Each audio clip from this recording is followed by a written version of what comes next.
di Mekah itu ada seorang perempuan dengan karakter yang suka membuat perempuan-perempuan lain itu tertawa. Maka ketika hijrah, ternyata di Madinah ada seorang perempuan yang juga punya karakter yang mirip.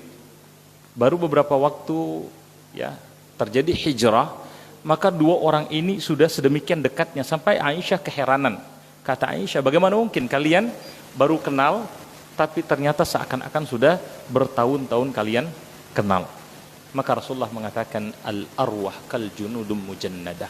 Sesungguhnya ruh itu seperti sekelompok pasukan. Fa'il ta'arrafa, kalau mereka sudah saling mengenal, mereka berada pada frekuensi keimanan yang sama, cita-citanya adalah sama. Ya, himmah kita insyaallah yaitu kembali ke kampungan halaman kita, yaitu di akhirat, kembali ke dalam surga. Ya, tempat nenek moyang kita yaitu Nabiullah Adam dan Hawa, maka kita pun kemudian menjadi dekat. Nah, kami pribadi ya, untuk sekedar perkenalan, nama Gonda Yumitro ya.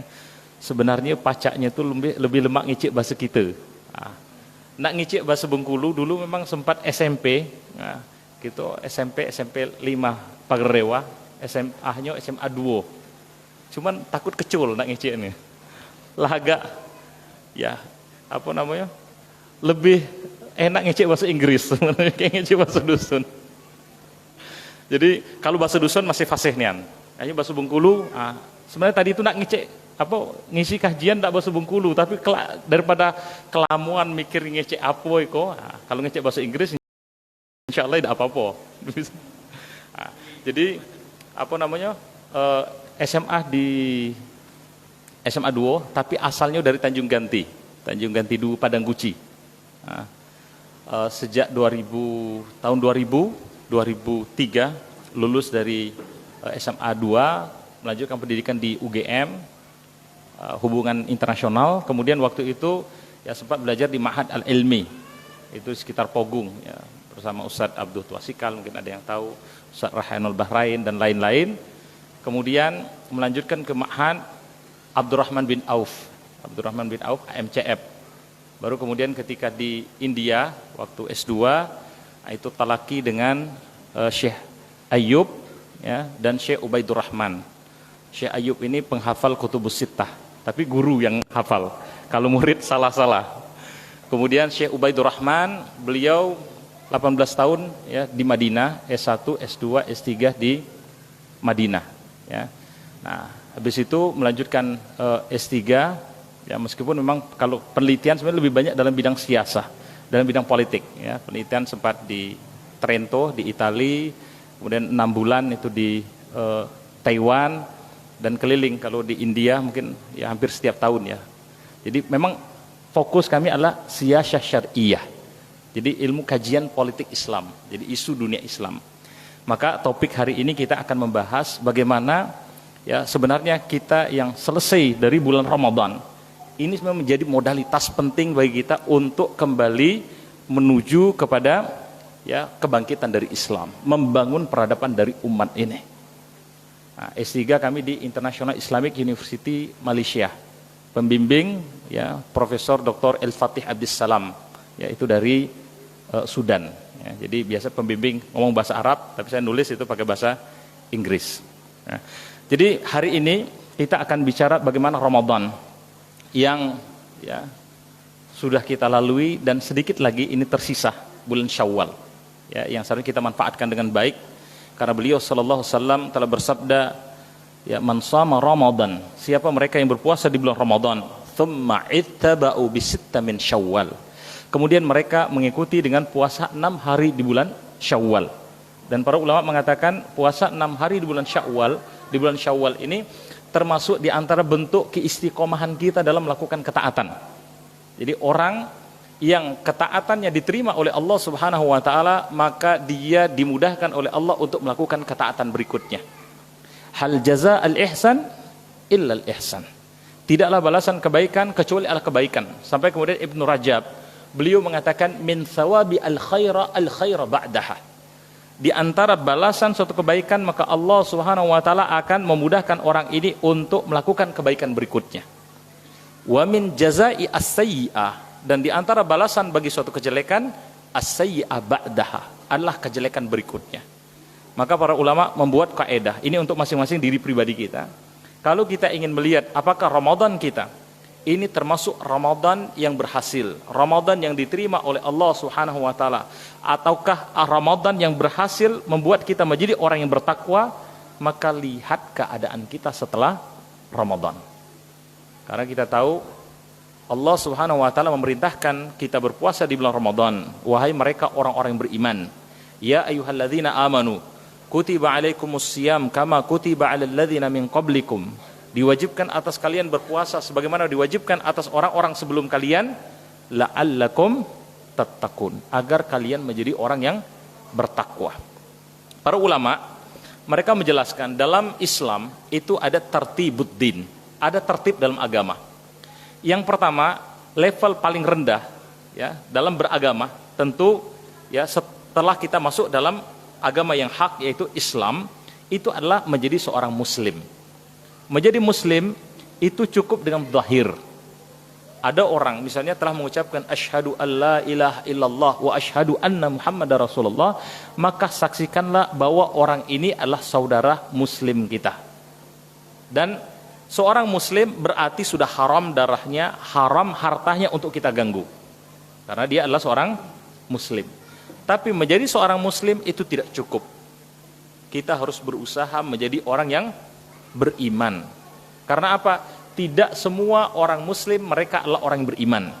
Iman itu kata para ulama harus betul-betul sebagaimana sabda Rasulullah SAW, al-iman, iman itu adalah tashhadu bil qalbi, harus disaksikan dengan hati, wa qaulu bil lisan, diucapkan dengan lisan, wal amalu bil arkan, dan ditunjukkan dengan amal perbuatan. Maka seorang muslim itu ada 3 jenis. Yang pertama ada muslim yang mukmin. Jadi muslim tadi berarti hatinya, lisannya, perbuatannya satu kesatuan. Ini muslim yang mukmin. Tapi ada muslim yang fasik. Hatinya beriman, lisannya mengucapkan keimanan, tapi amal perbuatannya masih banyak jatuh kepada kemaksiatan. Dia belum taat kepada Allah Subhanahu wa taala, maka mereka adalah orang yang fasik. Dan innallaha la yuhibbul fasikin. Allah tidak cinta dengan mereka orang-orang yang fasik. Yang ketiga dan naudzubillah, dengan yang kedua dan ketiga ini kita harus berlindung dari Allah Subhanahu wa taala supaya Allah melindungi kita dari 2 sifat ini. Ada muslim yang munafik. Lisannya seakan-akan orang beriman, amal perbuatannya seperti orang beriman, tapi hatinya menyelisihi semuanya. Mereka ketika beramal masih riak karena manusia, maka mereka orang yang munafik. Dan ketika kita menjadi orang yang muslim, maka hendaklah berusaha menjadi muslim yang mukmin.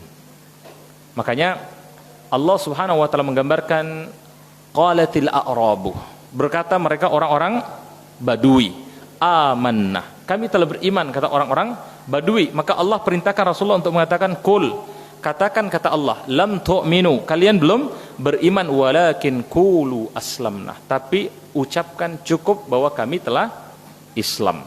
Ya, begitu juga ketika Sa'ad bin Abi Waqqas, ya, beliau mengatakan kepada Rasulullah SAW an sakhsin, ya, tentang seseorang, innahu mu'min, maka beliau SAW mengatakan au muslim, atau jangan-jangan dia baru sekedar muslim. Jadi muslim belum tentu mukmin. Padahal muslim di muka bumi ini kalau kita hitung itu jumlahnya 1,91 miliar. Itu berdasarkan data 2021.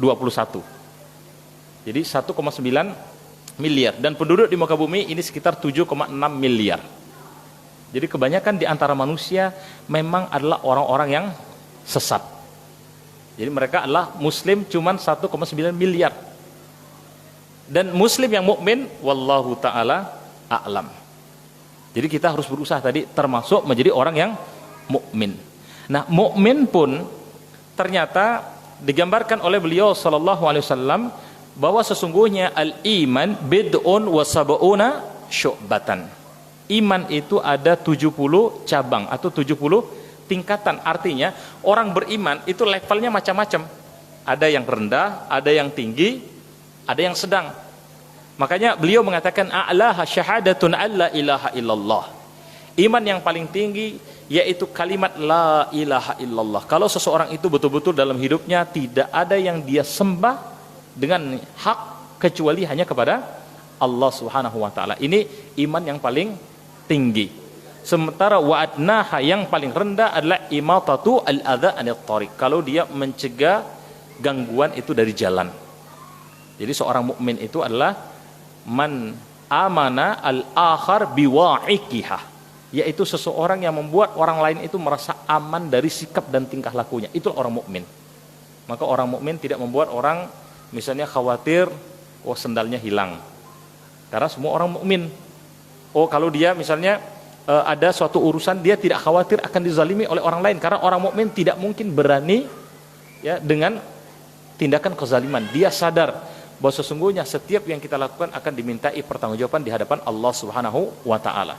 Dan Allah menjamin, ya, berdasarkan hadis dari Rasulullah SAW, man kana fi qalbihi al-iman walau dzarrah, siapapun mereka yang dalam hatinya ada iman meskipun sebesar dzarrah, meskipun kecil, maka dakhalal jannah, pasti dia akan masuk ke dalam surga. Ya, tapi memang masuk surga ada dua cara, ada yang langsung, ada yang kemudian transit ke dalam neraka. Jadi orang beriman ada yang transit dalam neraka, tapi jangan berharap enggak apa-apa nanti transit sebentar, ya. Neraka itu baru satu celupan. Orang yang paling banyak nikmatnya dia dapatkan ketika hidup di dunia, satu celupan. Kemudian ditanyakan nanti pada yaumul qiyamah, hal marra bika al khair qat, pernahkah engkau merasakan kebaikan sedikit pun dalam hidupmu, melewati satu kebaikan pun dalam hidupmu? Hal ra'aita khairan qat, apa pernah engkau melihat satu kebaikan sekalipun dalam hidupmu? Maka orang yang paling banyak nikmatnya ketika di dunia, mungkin hartanya paling banyak, jabatannya paling tinggi, paling populer, atau apapun yang diharapkan oleh manusia, maka dia mengatakan la wallahi ya rabbi, demi Allah tidak pernah aku merasakan kebaikan, tidak pernah aku melihat ada kebaikan ketika hidup di muka bumi. Itu baru satu celupan. Tapi ada orang yang karena imannya yang tinggi, ketaatannya lebih banyak, maka dia langsung masuk ke dalam surga karena iman yang tinggi. Maka puasa Allah Subhanahu wa taala perintahkan supaya kita berada pada posisi iman yang paling tinggi. Itulah yang disebut dengan takwa. Takwa kadang oleh para ulama ini disebut sama dengan ihsan, yaitu anta'budallaha ka'annaka tarahu. Kalian menyembah Allah seakan-akan kalian melihat Allah. Wa illam takun tarahu fa innahu yarak. Dan tentu kita tidak bisa melihat Allah ketika hidup di muka bumi, tapi dalam hati kita ada keyakinan bahwa Allah melihat kita. Maka orang beriman yang paling tinggi imannya, yaitu mereka orang-orang yang bertakwa, yaitu mereka orang-orang yang senantiasa merasa diawasi oleh Allah Subhanahu wa taala. Dan ini adalah di antara pelajaran penting pasca Ramadan setelah kita ibadah di bulan Ramadan tadi.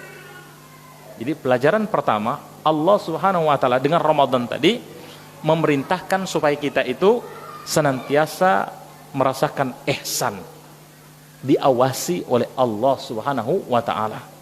Jadi jangan kita ketika hidup ini hanya sekedar mengandalkan ya pandangan manusia. Jangan sampai ada kita riya dalam hidup kita. Jangan sampai kita sum'ah, ingin disebut-sebut, ya. Sementara beliau sallallahu alaihi wasallam telah menyampaikan bahwa nanti 3 kelompok yang akan awal Allah Subhanahu wa taala lemparkan ke dalam neraka, ya Rasulullah gambarkan. Yang pertama, rajulun, seorang yang dia ini berjihad, ya, sampai bahkan kutilah, dia terbunuh dalam jihadnya tadi.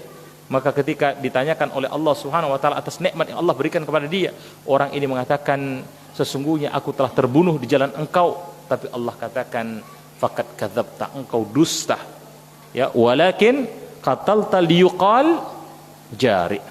Tapi engkau dulu terbunuh karena hanya ingin disebut sebagai seorang pemberani. Jadi kita korbankan jiwa kita, sekalipun nyawa kita dalam hidup ini untuk berjuang di jalan Allah, tapi ternyata niatnya Allah mengharapkan pandangan manusia bukan karena Allah, maka ini tidak akan diterima, bahkan termasuk orang yang awal akan dilemparkan ke dalam neraka. Makanya ada ya sahabat yang bertanya kepada beliau sallallahu alaihi wasallam, ya Rasulullah, ara'aita rajulan ghazzah yaltamisu fihi ujra wa dzikra?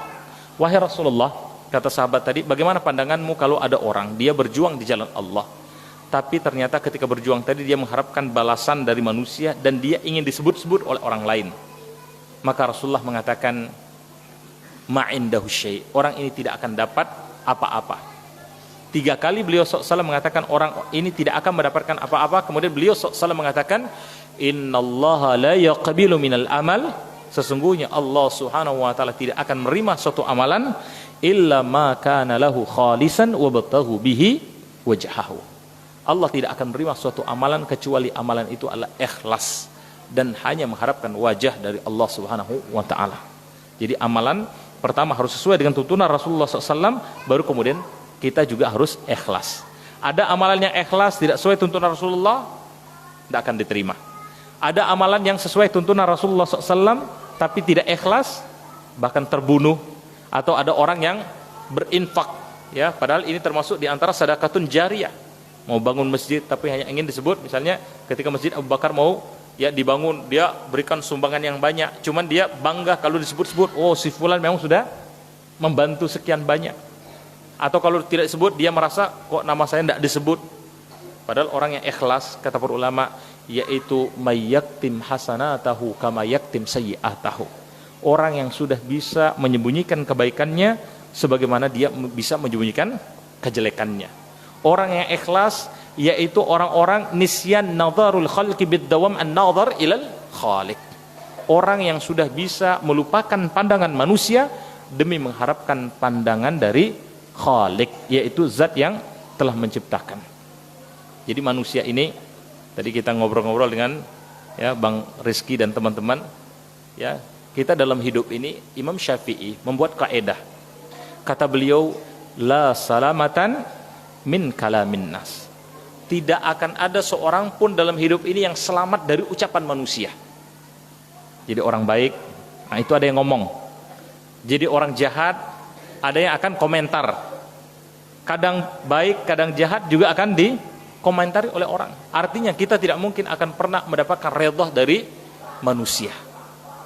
Ya, manusia yang paling mulia yaitu beliau sallallahu alaihi wasallam, itu saja masih ada yang mengatakan majnun, ya, dikatakan orang gila, dikatakan sebagai orang tukang sihir dan ucapan-ucapan yang jelek lainnya. Apalagi kita yang memang kata para ulama, laukana dzanbun yajri birrih, kalau saja mungkin dosa itu bisa terbang bersama angin, la yajlisu ahadun ma'i, tidak ada orang yang mau duduk bersama kita. Majelis ini pun bubar karena tidak ada seorang pun di antara kita yang maksum. Maka puasa di bulan Ramadan ini betul-betul adalah sarana sebenarnya yang sangat efektif untuk kembali meraih kejayaan Islam. Beliau sallallahu alaihi wasallam dikisahkan, kan perintah puasa di bulan Ramadan itu turun pada tahun kedua Hijriyah di bulan Sya'ban. Jadi turun ayat ini di bulan Sya'ban, ya ayyuhalladzina amanu kutiba alaikumusiyam tadi. Kemudian 1 bulan setelah Sya'ban berarti langsung masuk bulan Ramadan. Beliau sallallahu alaihi wasallam itu langsung melakukan puasa di bulan Ramadan. Dan beliau sallallahu alaihi wasallam wafat itu pada ya bulan Rabiul Awal tahun ke-9 tahun ke-11 Hijrah. Berarti kata para ulama, Rasulullah SAW itu puasa di bulan Ramadan itu tis'atu marrat. Ya, beliau puasa Ramadan itu sebanyak 9 kali. Ya, jadi melalui 9 kali Ramadan. Karena syariat, semua syariat itu kecuali sholat, ya, itu diturunkan pada masa Madinah. Adapun sholat itu pada tahun kedua sebelum Hijrah. Makanya sebagian dari para ulama sampai mengatakan, kenapa sholat itu termasuk amalan yang awwalu ma yuhasabu indallah yaumul qiyamah as-shalah. Amalan yang akan awal dihisab oleh Allah Subhanahu wa taala ya pada hari kiamat itu adalah sholat, karena sholat ini diturunkan pada fase Mekah. Sampai ada di antara ulama yang mengatakan fase Mekah itu adalah fase tauhid. Maka dikatakan seakan-akan sholat itu adalah bagian dari tauhid. Ya, ada banyak pembahasan tentang masalah ini, tapi kalau kita bahas ini tentu ya waktunya tidak mencukupi. Tapi intinya puasa Ramadan yang beliau sallallahu alaihi wasallam, karena puasa tadi orang ketika puasa betul-betul diperintahkan oleh Allah, bukan hanya kemudian melakukan kebaikan ya, tapi juga diperintahkan untuk melakukan hal-hal atau mencegah dirinya dari hal-hal yang bisa menghilangkan puasa, pahala dari puasanya. Maka Masya Allah, Ramadan yang dilakukan oleh Rasulullah membuat Rasulullah berhasil membangun peradaban dari umat Islam.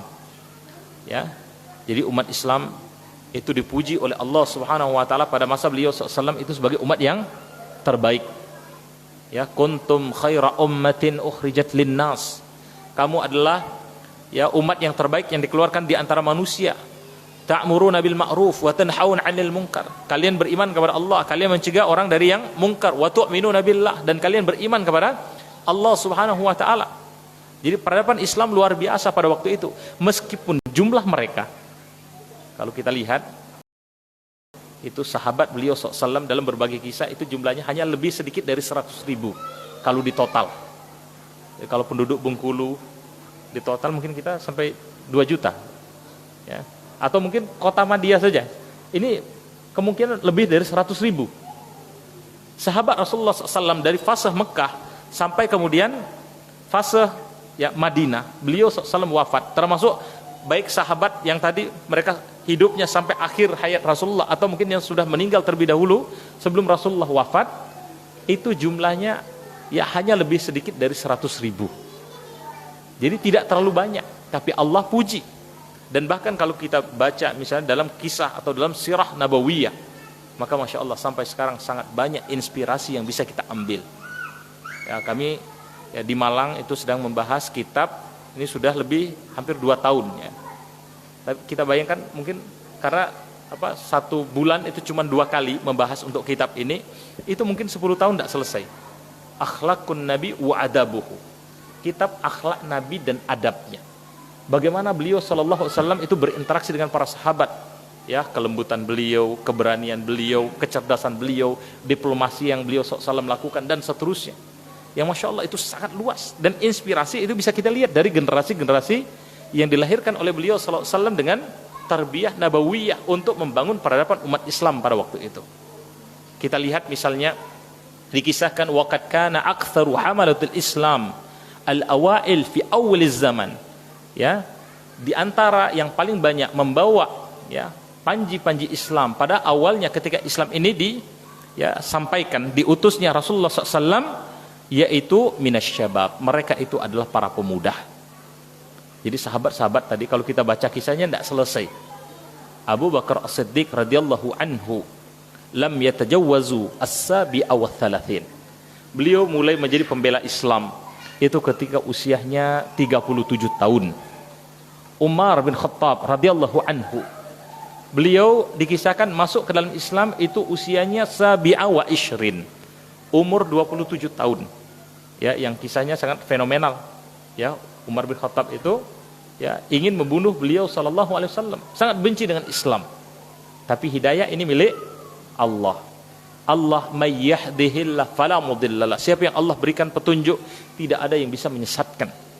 Maka Umar akhirnya bertemu dengan seorang yang mengatakan, "Kenapa engkau ingin membunuh Rasulullah sementara adikmu sendiri sudah masuk ke dalam Islam?" Maka berbelok dia ke rumah adiknya. Ternyata adiknya tadi dan adik iparnya itu sedang membaca surat Thaha. Ya. Dan tergetarlah hati Umar karena Umar paham dengan apa makna dari Al-Qur'an yang dibacakan oleh adiknya tadi. Ya. Jadi Umar bin Khattab waktu itu umurnya baru 27 tahun. Begitu juga dikatakan sahabat Utsman radhiyallahu anhu, umurnya rabi'a wa thalathin, masuk dalam Islam usia 34 tahun. Ali bin Abi Thalib itu lebih mudah lagi, usianya lam yakun tajawwazu al-'ashirah, usianya belum sampai 10 tahun ya, atau sekitar 10 tahun masuk dalam Islam. Berarti ketika hijrah itu 13 tahun di Mekah, Ali bin Abi Thalib usianya sekitar 23 tahun. Ali bin Abi Thalib sudah berani menggantikan posisi Rasulullah SAW itu di pembaringannya untuk menggantikan Rasulullah, padahal pada waktu itu rumah beliau SAW itu dikepung oleh banyak orang-orang Quraisy yang ingin membunuh beliau SAW usia 23 tahun. Begitu juga dikisahkan sahabat Talha bin Ubaidillah, umurnya baru 14 tahun. Zubair bin Awam usianya itu baru 16 tahun. Sa'ad bin Abi Waqqas, ini kan kisahnya kan juga luar biasa. Sa'ad itu ketika dia masuk ke dalam Islam, maka kata ibunya, "Ya Sa'ad, ya, bukankah agamamu memerintahkan supaya engkau ini berbuat baik kepada kedua orang tuamu?" Maka kata Sa'ad, "Betul wahai ibu." Maka kalau begitu kata ibunya, "Ya Sa'ad, ya, la at'am at-ta'am, aku tidak akan makan, wala ashrab, aku tidak akan minum, hatta amut au takfur, sampai aku mati ya karena kelaparan atau engkau keluar dari Islam. Tapi Masya Allah, inilah agama kita ya. Allah Subhanahu wa ta'ala menurunkan ayat untuk kasus ini, kalau kedua orang tua engkau ya, wa in jahadaka an tusyrika ma laisa laka bihi ilm, sungguh-sungguh memaksa engkau untuk melakukan sesuatu yang engkau tidak punya ilmu atasnya, engkau diminta untuk keluar dari agamamu, maka fala tuti'humah, jangan engkau taati. Tidak boleh kita taat kepada makhluk dalam masalah yang maksiat. Tapi Allah kemudian mengatakan wasahibhuma ma'rufah, tapi tetap bergaul dengan kedua orang tuamu itu dengan cara yang baik. Ini juga pelajaran penting. Sebenarnya ini kita belum masuk ke pelajaran, tapi bagaimana beliau SAW itu membangun peradaban itu dengan melahirkan generasi terbaik. Tadi dengan Ustaz Hafiz kita sempat ngobrol-ngobrol sebentar. Ya, kita sampaikan Ustaz, ini pandangan kami pribadi. Ya, kita ya turun dari satu masjid ke masjid yang lain. Alhamdulillah Allah berikan kemudahan untuk mulai secara rutin ya kajian kitab itu sejak tahun 2008. Meskipun terpotong, ada ke India, ada ke Taiwan, ada mungkin ke negara yang lain. Tapi dari satu masjid ke masjid yang lain kita menemukan banyak sekali orang-orang baik termasuk di negeri kita. Kadang-kadang ada misalnya takmir masjid melaporkan, Ustaz, tadi kita mau membebaskan ada 2 rumah di belakang masjid. Wah, Masya Allah, dalam 2 hari ketutup. Ada yang butuh dana untuk bangun masjid itu 1,9 miliar. Subuh diumumkan, Isya sudah tutup.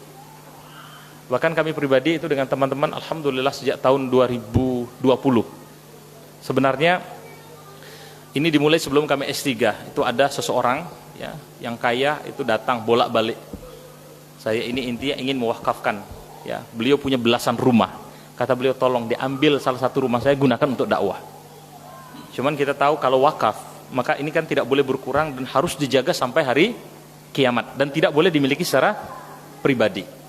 Maka singkat cerita, keluarganya ya, bahkan karena kita khawatir tempatnya jauh, dibelikan persis itu tanah di sebelah rumah kami di Malang. Diberikan, ternyata ya kerjaan dosen ya. Dosen itu kan tidak ngerti apa-apa ya. Maksudnya untuk bangunan dan seterusnya. Kita akhirnya sampaikan ke teman yang pemborong, oh ini kira-kira kalau mau bangun ini berapa habis dananya. Ya, minimal ada untuk membuat pondok pesantren mahasiswa. Itu tahun 2020. Masya Allah, apa kata teman yang pemborong ini? Loh, ini benar untuk dakwah. Ya, kita bilang iya. Untuk apa lagi? Kalau bukan untuk dakwah. Beliau bilang kalau begitu saya juga mau nyumbang. Akhirnya Masya Allah, alhamdulillah. Ya, beliau nyumbang ya, berapa miliar, gitu ya, beberapa miliar. Bahkan dibangunkan ada gedung sampai 3 lantai. Bahkan ada juga yang menyumbang itu sampai 1000 meter. Jadi 1000 meter kalau di Malang itu beda dengan 1000 meter di sini, Ustaz Hafiz ya. Tempat kami itu 1 meter itu harganya sudah 5 juta. Jadi 1000 meter itu 5 miliar nilainya. Jadi kita Masya Allah ternyata banyak orang-orang baik, banyak orang-orang yang punya semangat untuk membela Islam. Tinggal sekarang kita sebagai orang yang berada dalam barisan dakwah, bagaimana kita menjaga amanah mereka. Bagaimana kita bisa membangun kepercayaan dari mereka. Alhamdulillah kita dalam 1 tahun sudah punya SD, ya sudah punya. Tahun ini kita belum punya SD, orang minta TK. Belum ada TK-nya sudah ada 20-an sekian yang daftar. Akhirnya terpaksa kita buat. Dan insya Allah juga sudah ada, alhamdulillah setahun ini sudah ada pondok tahfidz ya. Ya, teman-teman yang hafal Al-Quran dengan sanad itu yang mengajar. Alhamdulillah sudah rata-rata itu hafal dalam 1 tahun. Karena memang tidak sekolah anak-anak, pokoknya fokus tamat SMP, 1 tahun fokus hanya untuk Al-Quran, itu targetnya memang 30 juz. Tapi sementara ini sebelum Ramadan kemarin itu 20 juz, itu rata-rata sudah selesai. Ya. Dan insya Allah tahun ini kita sudah, bangunan tadi sudah siap, kita akan membangun pondok pesantren mahasiswa. Karena teman-teman punya pikiran, kita ini zaman sekarang kita butuh. Satu sisi adalah orang-orang yang paham dengan agama, dia punya komitmen untuk membela Islam, tapi dia juga harus menjadi orang-orang yang profesional.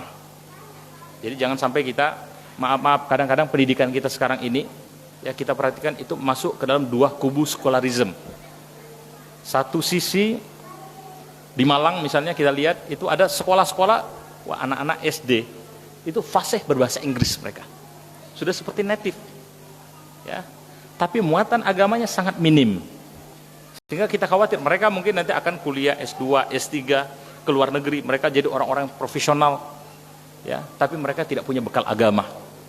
Tapi pada aspek yang lain, akhirnya muncul sekolah-sekolah yang sekolah-sekolah ini tidak membekali anak-anak tadi untuk ilmu dunia. Nah, ini juga tidak kita inginkan. Maksudnya begini, alhamdulillah kalau anak-anak kita ajarkan Al-Quran, kita ajarkan adab yang baik, dan ini memang wajib dari awal, kita ajarkan tauhid yang kuat. Tapi kita juga harus menyiapkan tantangan dakwah ke depan. Kita butuh kader-kader yang profesional. Kita butuh ada dokter, kita butuh ada polisi, kita butuh ada pejabat, kita butuh ada pengusaha, ada orang yang bisa berdakwah dengan berbagai profesi mereka masing-masing. Karena dakwah dengan lisan itu hanya salah satu bagian kecil dalam dakwah. Maka kita meyakini, ya, bismillah, dengan pondok pesantren mahasiswa, ya minimal teman-teman profesional dalam bidang masing-masing, tapi mereka kemudian akan, ya, menjadi, ya, penerus dari perjuangan Rasulullah SAW dan para sahabat. Jadi kita lihat tadi, ya, para sahabat usianya sangat muda, ya. Sa'ad bin Abi Waqqas usianya baru 17 tahun. Sa'id bin Zaid usianya baru 15 tahun. Zaid bin Thabit yang menjadi sekretarisnya beliau sallallahu alaihi wasallam. Abu Ubaidah usianya baru 17 tahun. Abdurrahman bin Auf yang terkenal sekali kekayaannya yang luar biasa, usianya itu baru 30 tahun. Dan banyak, ya, para penyebar Islam, mereka yang menjadi kepercayaan beliau sallallahu alaihi wasallam, yang mereka adalah orang dengan usia belasan, 20-an. Ya, dikisahkan waktu itu Fathul Makkah, beliau SAW membawa 10.000 pasukan. Ternyata apa? Orang-orang Mekah itu sudah ketakutan, maka mereka bersembunyi sampai Rasulullah mengatakan, siapa yang bernaung di sekitar Ka'bah maka mereka aman. Siapa mereka yang bernaung? Nah, ini pelajaran penting dari beliau sallallahu alaihi wasallam, 21 tahun memusuhi dakwah Rasulullah SAW, yang khawatir dia kemudian Rasulullah akan balas dendam. Tapi Rasulullah mengatakan, siapa yang bernaung di dekat rumahnya Abu Sufyan maka mereka pun aman. Jadi pemimpin tadi tidak dijatuhkan begitu saja oleh beliau sallallahu alaihi wasallam, sampai kemudian Abu Sufyan dikisahkan masuk ke dalam Islam dan diikuti oleh 2.000 orang Mekah lainnya. Nah, ketika orang Mekah masuk dalam Islam dan Rasulullah kan kembali ke Madinah, maka tentu perlu ada qadhi, orang yang dijadikan sebagai tempat bertanya oleh orang-orang Mekah yang masuk Islam, karena dia menguasai Al-Quran, dia menguasai hadis Rasulullah SAW. Wa kana umruhu ishruna sana, umurnya waktu itu baru 20 tahun. Termasuk Mu'adz bin Jabal yang diutus oleh beliau SAW itu ke Yaman. Yang Rasulullah bertanya ketika Mu'adz akan diutus, wahai Mu'adz, nanti dengan apa engkau akan menghukumi manusia? Dengan Al-Quran. Kalau engkau tidak ketemu dengan Al-Quran, maka dengan apa? Dengan sunnahmu ya Rasulullah. Kalau engkau tidak ketemu dengan sunnah, maka saya akan ijtihad. Artinya waktu itu Mu'adz bin Jabal umurnya baru 20 tahun, beliau sudah menguasai Al-Quran, beliau sudah menguasai sunnah dan bisa melakukan ijtihad. Dan tradisi ini diteruskan, ya, oleh generasi-generasi setelah itu, ya. Ini sudah azan, dicukupkan dulu atau cukupkan dulu, ya, nanti mungkin kita lanjutkan sedikit setelah ini, ya. Karena kita sebenarnya belum masuk ke 4 pelajaran penting, ya. Ini baru pengantar bagaimana peradaban Islam pada masa beliau sallallahu alaihi wasallam. Ya, silakan mungkin kita azan dulu, insyaallah nanti kita akan lanjutkan sedikit, ya.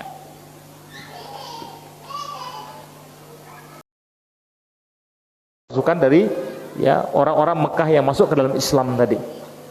Jadi jumlah kita sekarang yang sampai 1,9 miliar itu sangat banyak dibandingkan dengan para sahabat beliau sallallahu alaihi wasallam.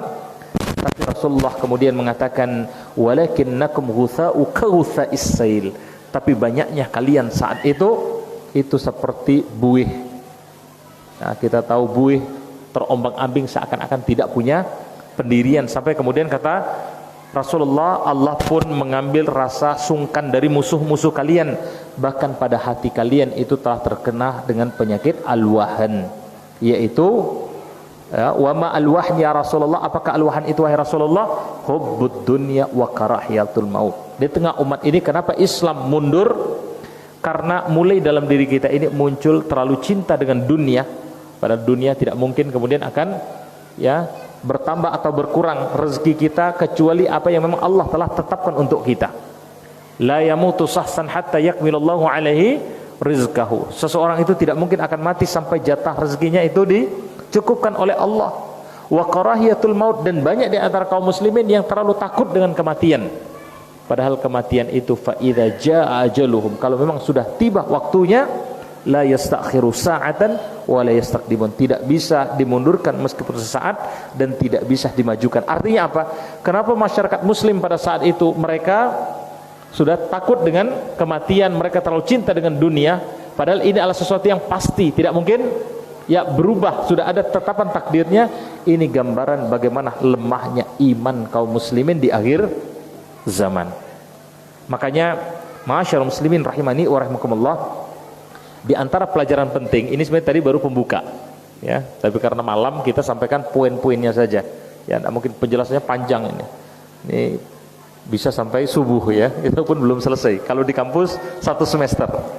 Jadi paling tidak ada 4 pelajaran penting yang bisa kita ambil pasca Ramadan dari ibadah Ramadan yang telah kita lakukan. Yang pertama yaitu pada bulan Ramadan kita dibimbing atau dilatih bagaimana menjadi orang yang istiqomah di atas ihsan dan kebaikan. Tadi sudah kita sebutkan, di antara tanda kalau kita ingin melihat amalan kita diterima atau tidak oleh Allah Subhanahu wa taala, maka lihat apakah kita ini istiqomah dengan ibadah yang kita lakukan atau tidak. Beliau sallallahu alaihi wasallam mengatakan kepada Abdullah bin Amr bin As radhiyallahu anhuma, ya Abdullah, wahai Abdullah, la takun mithla fulan, jangan engkau seperti si fulan, kana yakumul lail fataraka qiyamal lail, dulu dia salat malam, oh Ramadan banyak salat malamnya, tapi fatarakaha, setelah berlalu Ramadan ternyata dia tidak melakukannya. Jadi bulan Ramadan kita diperintahkan untuk istiqomah melakukan terus amalan-amal kebaikan di bulan Ramadan sampai setelah Ramadan. Itu tanda kalau Ramadan kita diterima, itu tanda kalau kita menjadi orang yang bertakwa. Dan tentu kata para ulama, amalan ihsan yang tadi ya ketika puasa, tidak ada seorang pun di antara kita yang tahu kalau kita itu betul puasa atau tidak, tapi kita tumbuhkan sikap ihsan, merasa diawasi oleh Allah Subhanahu wa taala. Kalau itu sudah muncul karena ada cinta kepada Allah, karena ada cinta kepada Rasulullah SAW, maka seorang mukmin akan senantiasa dalam hidupnya ini menebar kebaikan dimanapun dia berada.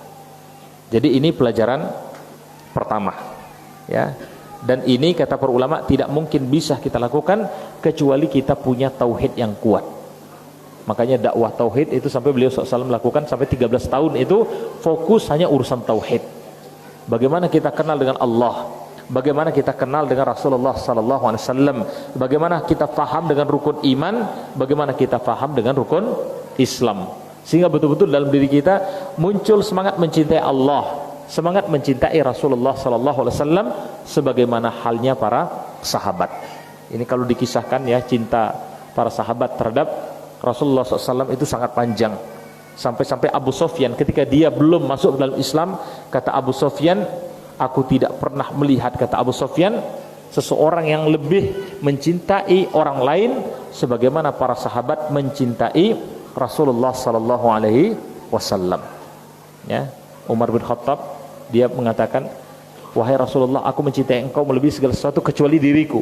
Sampai Rasulullah menegur, tidak benar wahai Umar, kecuali engkau telah mencintai diriku, bahkan melebihi cinta terhadap dirimu. Maka Umar mengatakan, wallahi, demi Allah, maka sekarang aku mencintai engkau wahai Rasulullah bahkan melebihi cinta terhadap diriku. Artinya dirinya pun siap dikorbankan untuk membela Islam. Ada sahabat ya bernama Thauban, ini dikisahkan adalah pembantu Rasulullah SAW. Maka saat itu dikisahkan Thauban ini ya wajahnya itu terlihat pucat, tubuhnya terlihat agak lemah, ka'annahu marid, kayak orang sakit. Maka ketika bertemu dengan Rasulullah SAW, Rasulullah mengatakan, ma bika ya Thauban, wahai Thauban, apa yang terjadi dengan engkau? Abika marid, apakah engkau dalam keadaan sakit? Maka kata Thauban, la ya Rasulullah, tidak wahai Rasulullah, ma bimin marid, aku tidak dalam keadaan sakit, ghairi anni. Coba perhatikan bagaimana para sahabat. Kecuali aku itu, kata Thauban, idza lam araka fil yaum tadiku bi ad-dunya. Kalau sehari saja ya Rasulullah aku tidak bertemu dengan engkau, kalau sehari saja aku tidak melihat wajahmu, tadiku bi ad-dunya, terasa sempit olehku dunia. Fa akhraju abhatha anka hatta arak, maka aku pun mencari engkau, aku keluar sampai aku melihat engkau. Dan Masya Allah, apa kata Thauban? Fadzakkartul akhirah. Para sahabat dulu kalau mereka bertemu dengan Rasulullah SAW itu seakan-akan mengecas iman mereka. Aku pun ingat dengan akhirat. Adapun hari ini kata Thauban, ya Rasulullah, yang aku bayangkan, fa idza dakhaltul jannah kunta fi a'la 'illiyin. Kalau aku Allah Subhanahu wa taala masukkan ke dalam surga, karena para sahabat ini khawatir ada raja masuk dalam surga, ada khauf kalau dimasukkan ke dalam neraka. Tapi aku khawatir kalau aku masuk ke dalam neraka sementara engkau pada tempat yang tinggi di dalam surga tadi. Wa kuntu ma'a awamil muslimin, dan aku bersama kebanyakan di antara kaum muslimin. Aku tidak bertemu dengan engkau. Dan yang paling aku takutkan, wa idza dakhaltun nar, kalau aku ternyata dimasukkan oleh Allah ke dalam neraka, fala araka abadan, aku selamanya tidak lagi akan bisa bertemu dengan engkau. Itu cintanya Thauban kepada beliau sallallahu alaihi wasallam, sampai kemudian Allah menurunkan ayat, ya, bahwa sesungguhnya wa may yuti'illah war rasul, siapa mereka yang taat kepada Allah dan mereka taat kepada Rasul, fa ulaika ma'al ladzina an'ama Allahu 'alaihim minan nabiyyin, maka mereka akan bersama orang-orang yang mendapatkan nikmat dari para nabi, was-siddiqin, orang-orang yang jujur, wasyuhada, para syuhada, was-salihin, dan mereka orang-orang yang saleh. Kemudian Rasulullah mengatakan, absyir fa anta ma'a man ahbabta, bergembira engkau wahai Thauban, engkau niscaya akan dikumpulkan bersama dengan orang yang engkau cintai. Maka ini cinta sahabat Umar bin Khattab, apalagi sahabat-sahabat dekat tadi, Thauban. Bahkan dikisahkan ketika terjadi perang Uhud, itu dari kalangan wanita, ya, ada sahabiat Ansar, orang Uhud itu orang Madinah, dikisahkan wa kad usiba zawjuhu wa akhuhu wa abuha ma'ahu bil Uhud. Ternyata suaminya, saudara laki-lakinya, dan bapaknya terbunuh dalam perang Uhud. Maka kita bayangkan, kita dapat berita saja salah satu anggota keluarga kita terbunuh, tentu kita akan sangat bersedih. Tapi sahabiat ini, karena perang Uhud sangat dahsyat, ceritanya panjang, ya, kalau kita sampaikan sekarang. Tapi waktu itu sampai diberitakan kalau Rasulullah pun terbunuh, ya, apalagi ada 70 penghafal Al-Quran yang terbunuh, ya, karena pasukan kafir waktu itu masih dipimpin oleh Khalid bin Walid, ya, yang sangat terkenal lincah dalam memimpin peperangan. Maka perempuan ini mengatakan, fama fa'ala Rasulullah sallallahu alaihi wasallam, bagaimana keadaannya Rasulullah sallallahu alaihi wasallam? Kemudian orang-orang mengatakan, khairan ya umma fulan, alhamdulillah Rasulullah dalam keadaan baik, huwa bihamdillah kama tuhibbin, Rasulullah itu dalam keadaan baik sebagaimana yang engkau harapkan. Maka kata perempuan ini, aruni hatta anzur ilaih, coba ada yang antarkan aku sampai aku menyaksikan kalau beliau sallallahu alaihi wasallam betul-betul dalam keadaan baik. Maka singkat cerita, ketika bertemu perempuan ini dengan Rasulullah SAW, maka dia mengatakan, kullu musibatin ba'daka jalal, ya Rasulullah, sesungguhnya semua musibah yang Allah timpakan kepadaku hakikatnya adalah kecil, illa bi musibatika ya Rasulullah, kecuali aku mendengar ada satu musibah terjadi pada engkau. Ada banyak kisah-kisah. Dan kita bisa bayangkan kalau tauhid telah menancap kuat, cinta kepada Allah, cinta kepada Rasulullah SAW, maka saat itu para sahabat, apapun yang datang dari Rasulullah mereka ambil, apapun yang diperintahkan mereka segera laksanakan, dan apapun yang dilarang itu mereka tinggalkan. Makanya, ya, pelajaran pertama dari puasa bulan Ramadan yang kita lakukan tadi, yaitu bagaimana kita terus meningkatkan iman kita, memperkuat tauhid kita, bahkan sampai pada level ihsan. Kemudian yang kedua, ini karena kita cepat-cepat, ya, biar waktunya tidak terlalu malam. Yang kedua, puasa Ramadan mengajarkan kepada kita untuk mencegah diri kita dari perbuatan maksiat. Karena apa? Beliau SAW mengatakan, rubba as-saim laisa min siyamihi illa al-ju' wal atas.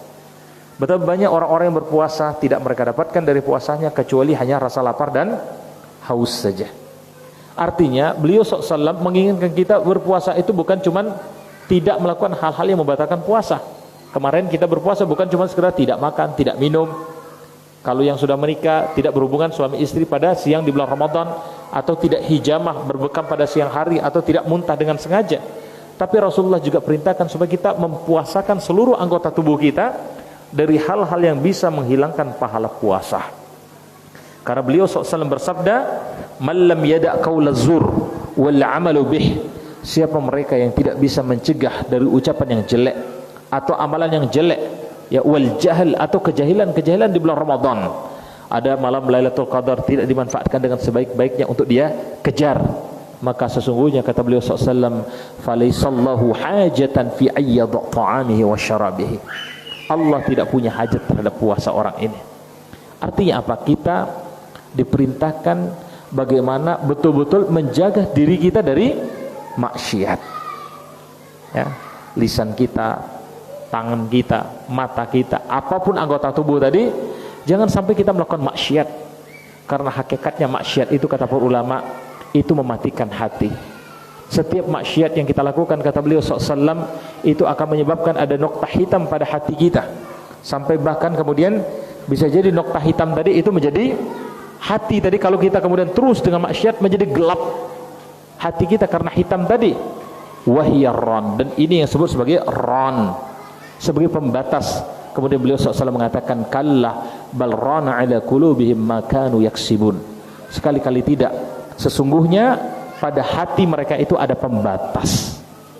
Jadi ada orang yang disebut nama Allah tidak lagi tergetar hatinya. Ada orang dibacakan ayat-ayat Allah tidak lagi bertambah imannya.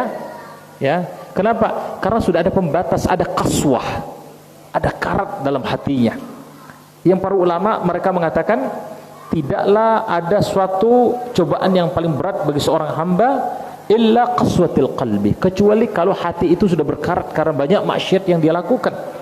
Maka orang yang banyak maksiatnya digambarkan mereka itu kata Allah, wa idza qamu ila shalah qamu kusalah. Kalau berdiri untuk salat, salatnya sudah malas-malasan. Wala yunfikuna illa wa hum karihun. Kalau ada kesempatan untuk berinfak, masjid ini ingin dibangun, ada sekolah Islam sedang dikembangkan, ternyata tidaklah mereka berinfak illa wahum karihun, kecuali mereka itu benci, mereka itu tidak senang. Dan mereka juga digambarkan oleh Uthman bin Affan, mereka jauh dari Al-Quran, karena kata beliau, lau takhurat qulubukum ma sabi'at min kalami rabbik. Jadi maksiat itu bisa menutup hati kita, membuat kita tidak bisa merasakan nikmatnya ibadah kepada Allah. Kalau hati kalian bersih, kalian tidak mungkin akan pernah kenyang dari kalam Rabbmu. Kalian ingin bersama Al-Quran, membaca Al-Quran dan mentadaburinya. Termasuk kata para ulama, maksiat itu adalah menghilangkan keberkahan dalam hidup kita. Rezeki kita membuat kita tidak tenang. Ya, rezeki kita kayaknya seret sekali. Padahal kalau kita bertakwa kepada Allah, mayyattaqillah, siapa yang takwa kepada Allah, yaj'al lahu makhraja. Allah berikan jalan keluar dari semua masalah. Wa yarzuqu min haitsu la yahtasib. Bahkan Allah dengan gampang memberikan rezeki dari arah yang tidak disangka-sangka. Dan inilah keberkahan yang dimiliki oleh para ulama terdahulu. Sampai ada ulama disebutkan dia ini menjadi tukang perbaiki jam. Ya, ada ulama sangat terkenal, dia memperbaiki jam. Sampai kemudian ada yang bertanya, "Ya Syekh, alla takhafa an takuna miskinan?"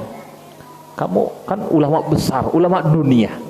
Apa tidak takut jadi orang miskin? Maka apa kata Syekh ini? Kaifa akhafu an akuna miskinan? Bagaimana mungkin aku takut menjadi orang yang miskin? Wa rabbi, sementara Rabbku lahu ma fis samawati wa ma fil ar wa ma bainahuma, adalah pemilik langit, pemilik bumi dan apa yang ada di antara keduanya. Jadi orang bertakwa dia aman dengan rezekinya. Dalam hidupnya Allah gambarkan, innal ladzina amanu wa amilus shalihat la khaufun alaihim wa lahum yahzanun. Mereka dalam hidup ini tidak ada yang dia takutkan. Oh, harga mahal semua, santai aja. Tidak mungkin mati sampai jatah rezeki kita Allah cukupkan. Hidupnya juga tidak akan sedih. Justru kata Ibnul Qayyim Al-Jauziyah mengutip dari ucapan gurunya Ibnu Taimiyah, orang-orang beriman yang imannya pada posisi yang tinggi, maka dia akan merasakan ketenangan dalam hidupnya. Kata beliau, alah ketahuilah, inna fi hadzal dunya al-jannah, di dunia ini ada surga. La yadkhulul jannah yaumal qiyamah, tidak akan masuk ke dalam surga pada hari kiamat man lam dakhala fiha, siapa yang belum pernah merasakan surga di dunia ini. Apakah surga di dunia ini? Khalawatul ibadah atau khalawatul iman, manisnya nikmatnya rasa beribadah atau manisnya keimanan, atau dalam riwayat lain dikatakan mutmainnal qulub, ketika hati itu sudah menjadi tenang. Ini kalau berkah rezeki kita. Termasuk dalam masalah makanan. Makanan yang berkah adalah makanan meskipun sedikit itu mengenyangkan. Ya, makanya dulu Ada di antara sahabat yang menceritakan, wahai Rasulullah, nahnu na'kul wala nasba. Kami itu makan tapi kami kok sulit merasa kenyang. Maka Rasulullah bertanya, apakah kalian makan dengan terpisah-pisah, maksudnya sendiri-sendiri? Maka sahabat tadi mengatakan, betul wahai Rasulullah. Maka Rasulullah mengatakan, kulu jami'an wala tatafarraqu. Kamu kalau makan itu bareng-bareng dan jangan sendiri-sendiri. Kenapa? Fa inna ta'amul wahid yakhfi al-isnain. Kalau sama-sama, maka makanan untuk satu orang itu mengenyangkan untuk dua orang. Wa ta'amul isnain yakhfi ats-tsalatsa wal arba. Makanan untuk dua orang bisa cukup untuk 3 atau 4 orang karena ada keberkahan. Termasuk dalam masalah waktu. Ya. Jadi waktu ini Masya Allah, ya di akhir zaman. Beliau sallallahu alaihi wasallam mengatakan, la ya'ti yaumul qiyamah. Tidak akan terjadi hari kiamat hatta yataqarrabaz zaman. Sampai Allah itu mendekatkan waktu. Ya. Kalau Allah mendekatkan waktu, kata beliau sallallahu alaihi wasallam, fatakunu as-sana kasyahr. Orang merasakan 1 tahun itu seperti 1 bulan. Wasyahr kal jum'ah. 1 bulan itu tinggal terasa seperti 1 pekan saja, 1 Jumat saja. Wal jum'ah kal yaum. 1 Jumat orang merasakan seperti 1 hari saja. Kemudian dikatakan wal yaum, adapun 1 hari kasa'ah seperti 1 jam, wa takunu as-sa'a qaddaramati binnar, dan 1 jam seperti percikan api saja. Maka kalau orang sudah mulai merasakan cepatnya waktu berlalu, ini tanda, kata para ulama, bagaimana waktu tadi itu sudah mulai diangkat berkahnya oleh Allah Subhanahu wa taala. Padahal ulama dulu, ya, ketika mereka jarang bermaksiat kepada Allah Subhanahu wa taala, maka berkah, belajar sebentar ilmunya masuk, nempel. Mereka dimudahkan oleh Allah untuk melakukan kebaikan-kebaikan. Maka dikatakan wal ulama as-sabiqun. Ulama-ulama terdahulu, tajidul wahid minhum yaktubu ar-rassad al-kathira fil madda al-qalilah. Tidak sedikit di antara mereka dalam waktu yang singkat itu menulis karya-karya yang banyak. Ada ulama dalam 1 hari itu, ya, mereka menulis itu sampai 60 halaman. Bayangkan per hari 60 halaman, berarti 1 tahun kalau kita sekarang mungkin 1 buku 100 halaman saja sudah tebal. Anggap 120 halaman per tahun, berarti dia bisa menghasilkan, kalau buku 120 halaman, lebih dari, ya, 150 buku. Itu yang terjadi dengan ulama-ulama yang terdahulu karena berkah waktu mereka. Meskipun fasilitas yang mereka miliki itu sangat terbatas. Makanya dikatakan oleh Ibnul Qayyim al-Jauziyah tentang guru beliau, Syekhul Islam Ibnu Taimiyah. Apa kata Ibnul Qayyim? Wa qad syahadtu min quwwati Syekhul Islam Ibnu Taimiyah.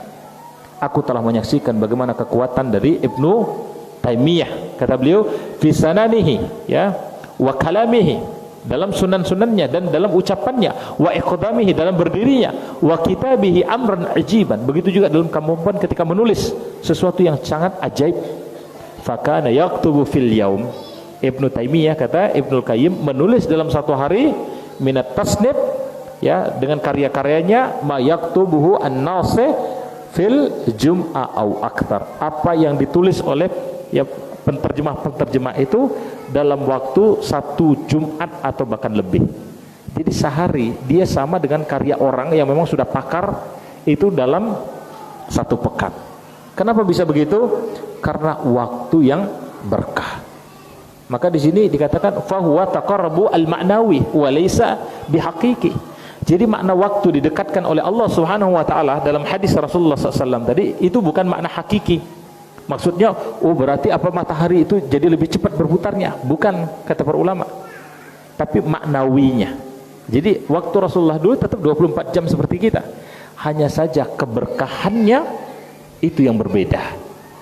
Makanya Hafidz Ibnu Hajar Al-Asqalani beliau mengatakan waqad wujida fi zamanina. Padahal Ibnu Hajar itu tahun berapa, Ustaz? Ya, kayaknya mungkin 7 Hijriah ya. Kita sudah 1400 Hijriah. Jadi sudah 700 tahun yang lalu, 7 abad yang lalu. Apa kata Ibnu Hajar?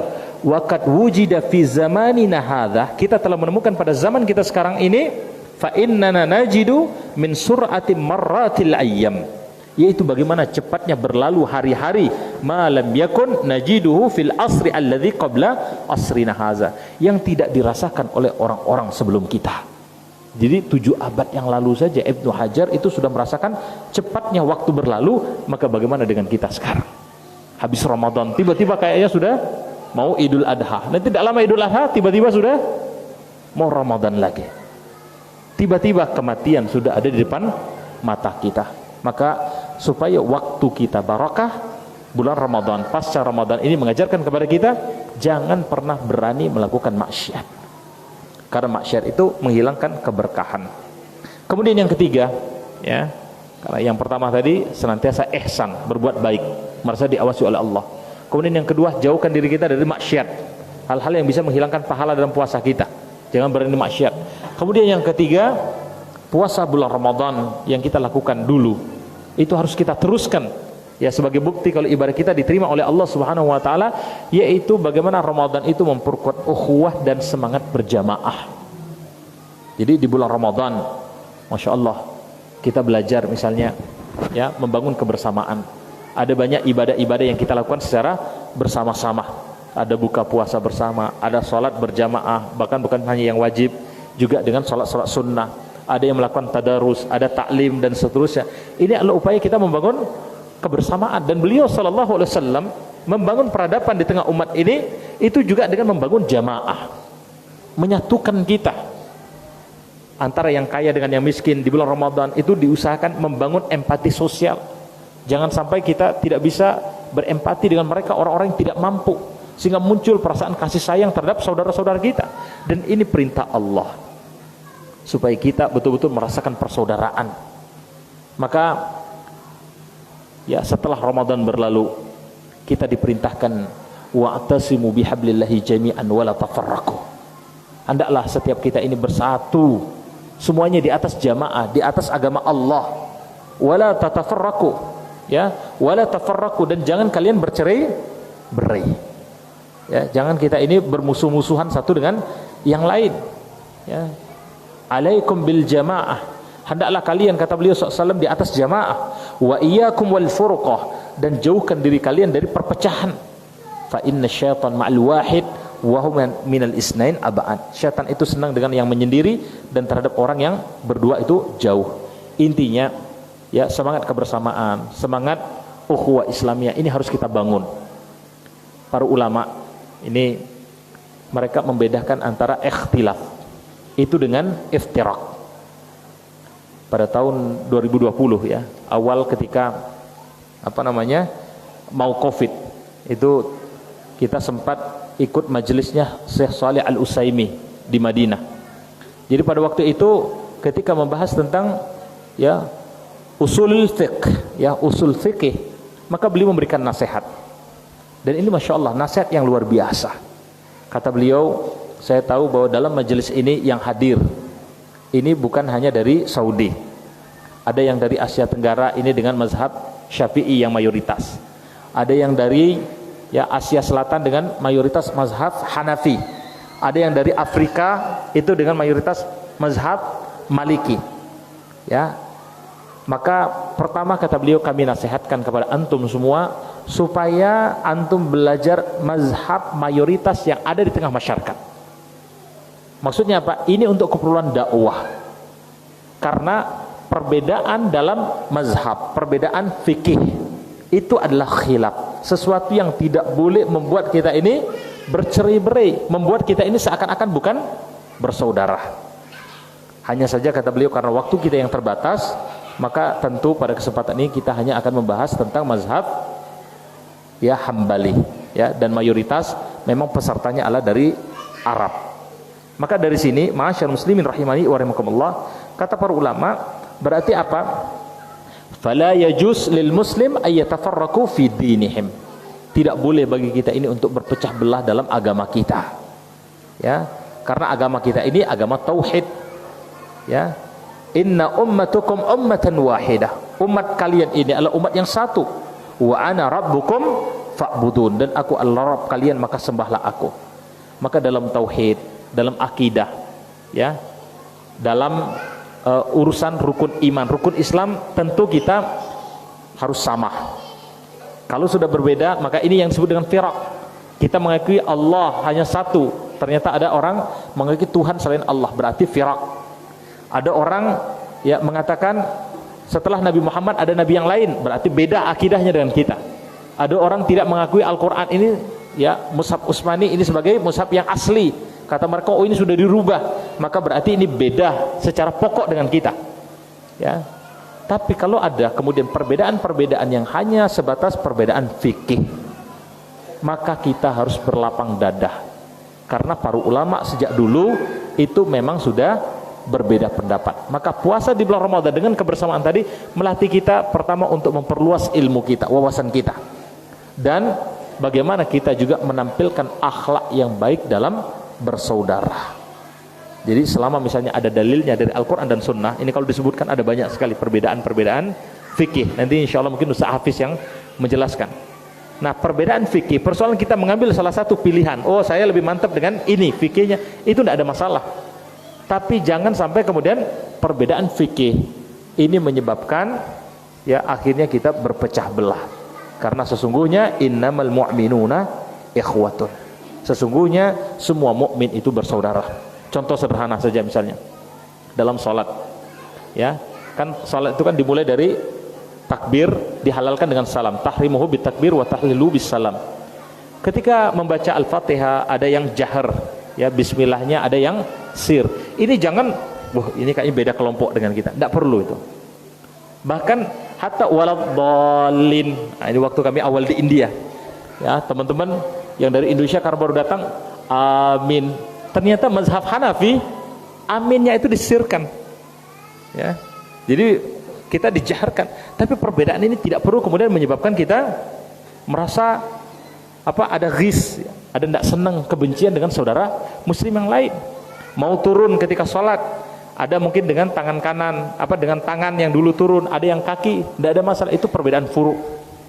Ada yang mungkin ketika duduk ya dengan satu salam salat tadi, ada yang duduknya iftiras, ada yang duduk dengan ya tawarruk, ya duduk iftiras seperti duduk tahiyat awal. Maka itu tidak ada masalah, itu perbedaan yang furu'. Salat Jumat misalnya, ya ada yang mungkin dengan khutbah dengan azan satu kali atau azan dua kali, itu perbedaan fikih.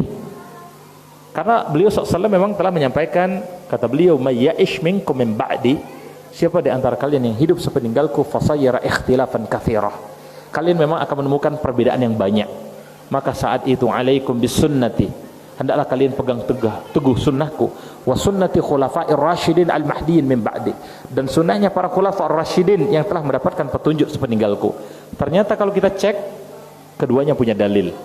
Beliau SAW memang azannya itu hanya satu kali, ya ketika sholat Jumat. Tapi pada masa ya Utsman bin Affan, ya dikisahkan Utsman bin Affan tadi, karena waktu itu orang Islam sudah tersebar di banyak tempat, maka khawatir Utsman tadi banyak orang yang terlambat datang ketika sholat Jumat, maka diadakan azan yang pertama untuk mengingatkan bahwa ini adalah hari Jumat.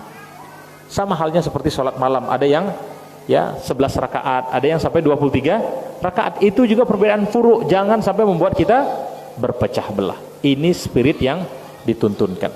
Kemudian yang terakhir ya, yang ditentukan oleh beliau SAW dalam ibadah Ramadan, ya pelajaran penting yang perlu kita ambil, ya. Jadi yang pertama tadi selalu ihsan, ya merasa diawasi oleh Allah dan menebar kebaikan dimanapun kita berada. Kemudian yang kedua, jauhkan diri kita dari maksiat. Kemudian yang ketiga, hendaklah kita membangun ukhuwah Islamiyah yang baik. Hendaklah kita senantiasa berada di atas jamaah. Jangan berpecah belah karena ada perbedaan yang furu', ya perbedaan fikih. Ya, kita harus saling menghargai dalam perbedaan ini. Kemudian yang terakhir yaitu Ramadan yang kita lakukan ya dulu itu mengajarkan kita untuk banyak berdoa. Karena beliau SAW mengatakan ada 3 kelompok yang doa mereka itu tidak akan ditolak oleh Allah Subhanahu wa taala. As-sha'im hatta yuftir. Mereka yang puasa sampai mereka berbuka. Imamul adil, ya pemimpin yang adil, wa da'watul mazlum, dan doanya mereka orang yang terzalimi. Dan bagi kita doa itu ad-doa sillatul mu'min. Doa itu adalah senjatanya seorang mukmin. Doa ini menunjukkan kalau kita ini butuh dengan Allah, kalau kita ini adalah makhluk yang lemah, dan Allah senang dengan seorang hamba yang banyak berdoa. Dan Allah Subhanahu wa taala sampai berfirman kemudian, wa idza sa'alaka 'ibadi 'anni fa inni qarib. Kalau ada hambaku yang bertanya tentang aku, kata Allah, katakanlah aku itu dekat. Ujibu da'watid da'i idza da'an. Aku itu menjawab doa bagi siapa mereka yang berdoa. Maka kita butuh banyak berdoa kepada Allah Subhanahu wa taala. Ulama dulu bahkan ada yang hilang sendal saja itu berdoa, memohon kepada Allah. Dan beliau sallallahu alaihi wasallam yang menjadi contoh kita, Masya Allah, ada banyak doa-doa yang beliau ajarkan. Ya, beliau SAW itu ada banyak doa ketika peristiwa perang Badar, ketika peristiwa Taif. Bahkan beliau SAW juga, ya, sehabis salat itu dikatakan kana Rasulullah SAW yad'un Allahumma inni a'udzubika min adzabil qabr. Selalu habis fil alamin innaka hamidum majid. Beliau tidak kemudian langsung salam, tapi beliau menambah dengan doa, ya Allah, aku memohon kepada Engkau perlindungan dari azab kubur, wa min azabin nar, dan dari azab neraka, wa min fitnatil mahya wal mamat, dari fitnahnya hidup dan kematian, wa min fitnatil masihid dajjal, dan dari fitnahnya masih ad-dajjal. Nah, kita pun dituntunkan untuk banyak berdoa seperti ini.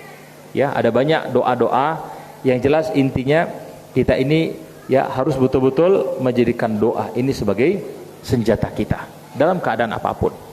Pertama, kita usaha secara maksimal, kemudian apapun usaha kita tadi, maka semua hasilnya itu kita pasrahkan kepada Allah Subhanahu wa taala. Dengan 4 modal ini, maka insya Allah kita akan bisa kembali membangun peradaban Islam. Ya, demikian mungkin yang bisa kami sampaikan. Ya, tapi sebelum kami akhiri, ini ada pertanyaan. Ya, coba kami jawab terlebih dahulu ya, sebisanya. Ya, nanti kalau ada yang tidak bisa dijawab, insya Allah Ustadz Hafiz yang bertanggung jawab. Ya. Pertama, Assalamualaikum warahmatullahi wabarakatuh. Ustadz, saya ingin bertanya, bagaimana pembagian ahli waris? Saya ditinggal oleh istri saya. Istri meninggal tanpa seorang anak. Ya Ustadz, menurut syariat, dan bagaimana sikap yang seharusnya? Ya, jadi untuk waris, ini memang ilmu waris ini termasuk ilmu yang akan awal diangkat oleh Allah Subhanahu wa taala. Jadi ilmu, kalau yang ilmu itu kata Ubadah bin Samit, "Lau syi'ta la akhbartuka 'anna al-'ilma 'ilman." Kalau engkau mau tahu, maka aku kabarkan ilmu itu ada 2. Yang pertama ilmu batin, kemudian yang kedua adalah ilmu lisan. Ilmu batin itu maksudnya bukan kebatinan ya, tapi ilmu khusyuk, ilmu ikhlas, ilmu sabar, ilmu tawadu, ilmu wara. Ini ilmu batin. Yang ini ternyata adalah ilmu yang pertama Allah angkat dari manusia. Maka kalau misalnya kita sholat tanpa khusyuk, itu tidak nikmat rasanya. Kita berinfak tanpa ikhlas, itu kadang-kadang tadi tidak senang kita. Padahal Masya Allah, kebahagiaan kita kalau ikhlas dalam infak kita, itu bahkan melebihi kebahagiaan orang yang menerima infak atau sedekah dari kita tadi. Maka diangkat ya ilmu batin ini. Sampai pelan-pelan ketika ilmu batin itu mulai diangkat, maka orang pun tidak menikmati ilmu lisan. Ilmu lisan itu adalah al-ilmu ala dalil, ilmu dengan dalil, yaitu dari Al-Quran dan Sunnah. Termasuk ilmu yang awal dalam masalah dalil ini yang akan diangkat oleh Allah Subhanahu wa taala, yaitu ilmu waris. Nah, waris ini panjang ya pembahasannya. Tapi karena pertanyaannya ini ditinggal oleh istri. Jadi dalam Islam itu harta istri dengan harta suami itu berbeda. Jadi kalau suami punya harta, ya, maka harta suami tadi itu harus dilihat. Misalnya ini menikah nih. Sebelum menikah ini sudah punya harta atau tidak? Kalau ada harta yang dibawa sendiri oleh suami, mungkin dapat warisan dari orang tuanya, atau ada istri mendapatkan warisan dari orang tuanya, maka itulah harta dari suami, itulah harta dari istri. Kemudian yang kedua, setelah menikah, maka nanti bisa jadi mungkin suaminya bekerja, istrinya juga bekerja. Maka kalau harta dari suami ini juga menjadi milik dari anak dan istri, karena dia punya kewajiban untuk memberikan nafkah terhadap anak dan istri. Adapun harta istri, maka secara syariat fikihnya ini adalah milik istri sendiri. Meskipun kalau istri kemudian menggunakan ini untuk kebutuhan rumah tangga, maka ini menjadi sedekah bagi istri tadi. Tapi istri tidak boleh bekerja tanpa izin suami, atau apalagi kemudian sampai mengganggu pekerjaan domestik dalam rumah tangga. Nah, wallahu alam ini kasusnya seperti apa, harta dari istrinya tadi seperti apa. Yang jelas nanti kalau kemudian seorang istri tadi meninggal, maka kan ini belum punya anak. Kalau belum punya anak, maka berarti kan tidak ada yang menghalangi dari kalau masih punya orang tua, ya misalnya punya bapak, punya ibu, istri tadi, maka itu tetap punya warisan. Ya, ibu dan bapak dari istri tadi. Atau dia punya saudara laki-laki atau saudara perempuan, itu berarti tetap mendapatkan warisan. Tapi kalau punya anak, maka saudara perempuan atau saudara perempuan dari istri tadi itu tidak mendapatkan warisan lagi. Ini kan belum punya anak. Maka ini dibagi itu setelah kalau istri tadi, jadi harus dipisahkan mana harta yang akan dibagi waris. Karena harta tadi ada harta bersama, ada harta murni milik istri, ada harta murni milik suami. Nah, harta istri inilah kemudian yang dibagi. Harta bersama itu dibagi dua. Maka ini yang diwariskan. Ya, setelah dibagi nanti dihitung, maka suami ya karena ini tidak punya anak, ya tidak punya anak, maka dia mendapatkan berarti kalau tidak punya anak berapa Ustaz? Setengah ya, karena tidak punya anak. Setengah ini milik suami. Nanti ada untuk orang tua. Kalau punya anak hanya suami itu hanya dapat seperempatnya. Nah, nanti harus dihitung lagi berapa saudaranya. Dan ini baru dibagikan setelah dibayar kalau ada hutang atau kalau ada wasiat. Dan wasiat tidak boleh kepada ahli waris. Ya, wallahu taala a'lam. Ini mungkin penjelasannya perlu duduk bareng ya supaya tidak salah karena warisan ini harus sangat hati-hati. Ya. Kemudian berikutnya, Assalamualaikum warahmatullahi wabarakatuh. Afwan ingin bertanya Ustaz, bagaimana cara untuk bisa khusyuk dalam sholat? Ya. Jadi insyaallah ini kakak ipar, Dedi Pinalosa ya, teman SMA ya. InsyaAllah. Jadi salam kembali nanti untuk Mas Dedi. Cara khusyuk untuk sholat. Jadi beliau sallallahu alaihi wasallam memang merintahkan kita untuk khusyuk ya dalam sholat. Bahkan ini Allah Subhanahu wa taala menggambarkan bagaimana susahnya untuk khusyuk atau bagaimana susahnya orang untuk menjaga sholat. Maka dalam Al-Quran Allah berfirman, فَخَلَّفَ مِنْ بَعْدِهِمْ خَلْفٌ عَدَاءُ الصَّلَاةِ. Sesungguhnya di belakang mereka ini akan ada suatu kaum yang mereka ini adaa'us shalah, mulai melalaikan salat mereka. Wattaba'us syahawat, dan mereka akhirnya memperturutkan atau mengikuti syahwat mereka. Maka adaa'us shalah kata para ulama ini mirip dengan as-sahun fis shalah, lalai dalam salat. Yang mana dalam Al-Qur'an Allah berfirman, wailul lil musallin, celaka mereka orang-orang yang salat. Tapi jangan dipotong di sini saja. Ya, kalau begitu bagus tidak sholat, bukan gitu. Tapi celaka mereka orang-orang sholat. Yang udah sholat saja itu celaka, apalagi yang tidak sholat. Karena awwalu ma yuhasabu indallah yaumil qiyamah as-shalah. Perkara pertama yang akan dihisab oleh Allah pada hari kiamat itu adalah sholat. Alladzina hum an salatihim sahun, yaitu mereka orang-orang yang dalam sholatnya itu lalai. Nah, ternyata beliau SAW dalam sebuah hadis ketika ditanya oleh para sahabat, manhum as-sahun ya Rasulullah, siapakah mereka yang sahun, yang lalai dalam salatnya wahai Rasulullah? Maka Rasulullah mengatakan alladzi ta'khir waqtiha, yaitu mereka yang mengakhir-akhirkan waktu salat. Nah, maka kata para ulama, kalau kita ingin khusyuk dalam salat, maka pertama kita bahkan harus persiapan salat itu di awal waktu. Ayyul a'mal ahabbu indallah, amalan apakah yang paling dicintai oleh Allah Subhanahu wa taala? Kata para sahabat bertanya kepada Rasulullah. Ternyata Rasulullah sebelum menjawab albir ya lil walidain, berbakti kepada kedua orang tua, wal jihad fi sabilillah, itu yang ketiga, ternyata yang pertama beliau mengatakan as-salatu ala waqtiha, yaitu salat pada awal waktu. Dan ini yang dulu dilakukan oleh para ulama, sampai ada di antara ulama itu kita juga membahas kitab Aina Nahnu min Akhlaqis Salaf. Itu sudah 2 tahun juga ya. Masya Allah, itu juga kitab yang sangat bagus. Di mana kita dibandingkan dengan akhlaknya para salaf terdahulu. Dalam penjagaan salat misalnya, ada di antara para salafus saleh terdahulu 40 tahun diceritakan tidak pernah satu pun dia ketinggalan takbiratul ihram. Jadi takbiratul ihram tidak pernah ketinggalan sekalipun selama 40 tahun. Kita bisa bayangkan. Artinya apa? Dia betul-betul jaga. Sebelum datang waktu salat, dia sudah menyiapkan diri. Ini cara untuk khusyuk. Kemudian yang kedua, cara untuk khusyuk itu adalah kita memperbaiki betul-betul cara wudhu yang benar. Jadi jangan sampai wudhu kita itu asal-asalan. Ya, karena tidak ada salat ya, la salata illa bil wudhu. Tidak ada salat kecuali dengan wudhu. Berarti wudhu ini sangat menentukan bagaimana salat kita benar apa tidak. Maka belajar cara wudhu yang benar. Kemudian yang ketiga, tentu Rasulullah dalam masalah salat, karena ini awal ya yang akan dihisab, beliau memerintahkan, ya sangat penting tadi, sallu kama raaitumuni usalli. Hendaklah kalian salat sebagaimana kalian melihat aku salat. Artinya setiap kita harus belajar bagaimana cara salatnya Rasulullah sallallahu alaihi wasallam. Mulai dari gerakannya, ya, mulai dari bacaannya, bahkan bagaimana beliau menjaga jamaah. Jadi salat berjamaah itu juga membantu kita untuk khusyuk dalam salat. Nah, di antara cara khusyuk yang berikutnya kata para ulama, Rasulullah SAW itu ketika beliau membaca bacaan dalam salat, maka beliau itu betul-betul memahami maknanya. Maka kadang-kadang ketika beliau membaca ayat-ayat tentang tasbih, maka beliau bertasbih kepada Allah.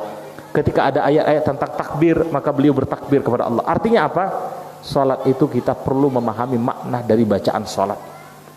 Makanya kami sering ya menyampaikan kepada jamaah-jamaah dalam kajian, ya, memang Umar bin Khattab pernah mengatakan la yafhamu hadzal din illa bil fahmi lughatil arabiyyah.